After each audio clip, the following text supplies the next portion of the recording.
Samantala, si Zemo, bagamat walang kaalaman sa lawak ng kakayahan ni Loki, ay tila may kutob na. Matamang nakatitig sa tinamaan niyang kalaban. Hindi niya inaalis ang tingin, waring nararamdaman na may kakaiba. At para kay Loki, ito na ang tamang sandali.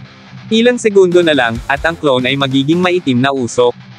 Kapag nangyari iyon, tiyak na mauunawaan ni Zemo na peke ang kanyang napatay, kaya kailangan niyang kumilos ngayon na. Sinubukan niyang gamitin ang Gate of Resurrection upang lumitaw mula sa katawan ng clone, ngunit huli na, patay na ito. Naputol na ang koneksyon. At higit pa roon, nawala rin ang pinakamahalagang bagay, ang kanyang Divine Ring, na ngayon ay hindi na niya maaaring makuha. Sa pagkawala ng Divine Ring sa kanyang poder, lumitaw ang isa pang limitasyon.